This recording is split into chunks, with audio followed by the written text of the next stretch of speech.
So before I get into actually playing the game, I thought it'd be nice to release a sort of episode 0 covering the history of the game, some of the later remakes, and a general overview of some of the tactics.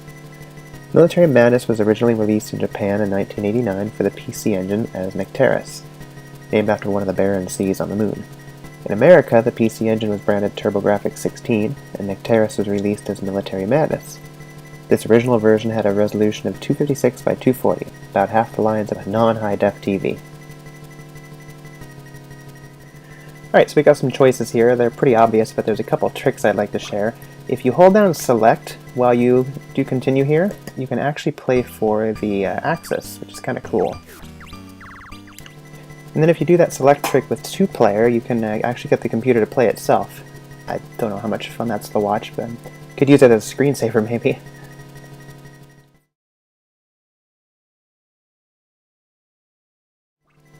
There's also a manual, so let's have a look at that. This will actually teach you how to play. Kind of little mini screenshots there. So you can go through the manual. It'll tell you all about moving around, things like that. We'll discover those things as we play. So zone of control is an important concept, and we'll walk through this as we play the game, but basically the immediate hexes around you, other units can only travel 1 hex at a time through there, so you can use a unit as an effective blockade.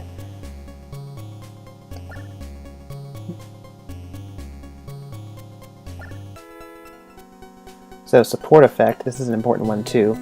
The idea being if you've got adjacent units there helping you out, you don't see them on the screen, but you'll notice your numbers get boosted. I think you get 50% of whatever their attack is, you get that added to your attack.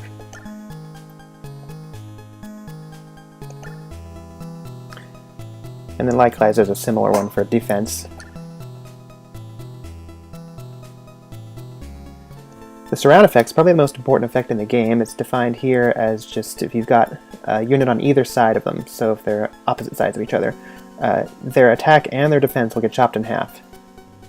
And they all stack, so if you're on rough terrain and your enemy's on the road and you've got them surrounded, you've got some support in there, they'll chop their numbers in half, your defense will go up because of your terrain, you'll get the extra firepower of your friends over there, and yeah, whatever.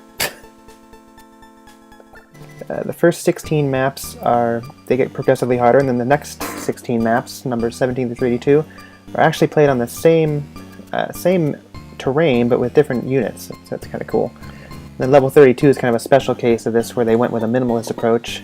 More about that, in 31 episodes or so.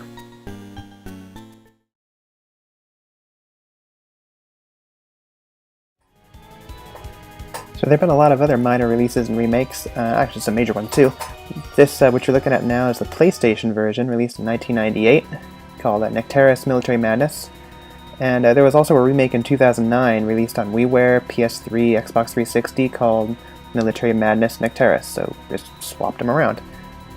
So the PlayStation version has 32 new levels in addition to the 32 classic levels. It's got optional 3D graphic cutscenes, which are pretty cool. Same music, updated instrumentation, you can probably hear it. They also made a couple of weird changes. They renamed some units. Charlie and Slagger became Robbie and Slugger. Not sure what's up with that. But units on the map look like the exact same sprites as they did on the TurboGrafx. And they've also had a little bit of backstory. Some intro stuff. Here, let's have a look actually.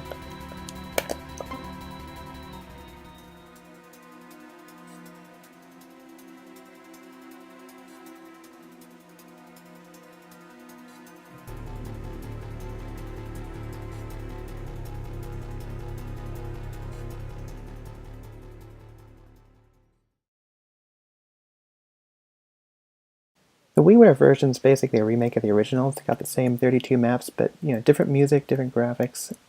Everything's 3D, even the main map. There's another variant on the story. This time it's a lunar prison colony uprising.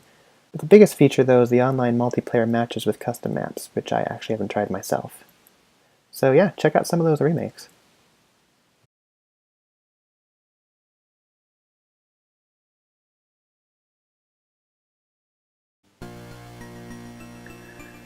Alright, so before we get started, a couple of my personal strategies. Killing air is priority number 1. You gotta take out their air. Right after that's probably atlases, and then other artillery.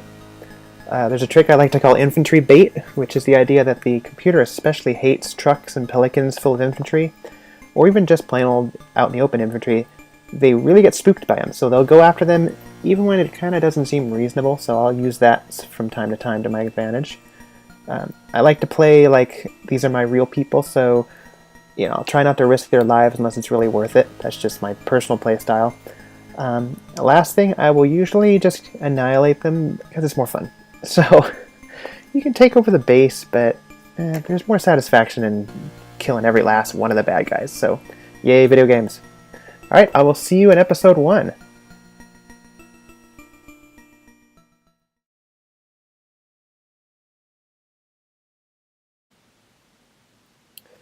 So my hardware is a MacBook Pro, a SciTech gamepad. It's kind of old, I think it's about 5 years old.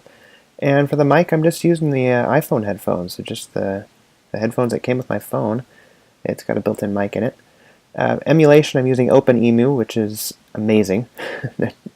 The state of Mac emulation has just really gotten pretty incredible in the last couple years. Using the Mednafen core to enable TurboGrafx 16. And then software is Soundflower. That's essential to get all this stuff to work together. Using QuickTime to record, comes with the OS. And you'll have to set up an aggregate device, and I'll show you how to do that. So first setting, go to your System Preferences Sound, and well, once you've installed Soundflower, that is. For the output, you're going to select Soundflower 2-channel. For the input, you're going to select external microphone. And then go on over to Audio MIDI Setup, which is in your Applications Utilities folder, and you're going to create an aggregate device. So this is basically a mixer that exists in the software. Just follow the screenshot here. You're basically going to take the built-in microphone and mix it with Soundflower. So Soundflower is going to capture the audio directly from the emulator, and then it's going to mix it with the built-in microphone. And then in Soundflower Bed, which is the little applet that runs up in the top right, you're going to want the Soundflower 2-channel is going to use the built-in output, and then you don't need to worry about the 64-channel. And then the last step is the buffer size. Set that to 128. I found the default I think is 512, but I found you get a bit of delay sometimes in there, and 128 seems to help that delay. And then the last piece you'll do is start up QuickTime Player and go to File, New Screen Recording. And just before you start recording, there's a little arrow next to the record button. You're going to click that and change it to Aggregate Device. So yeah, good luck.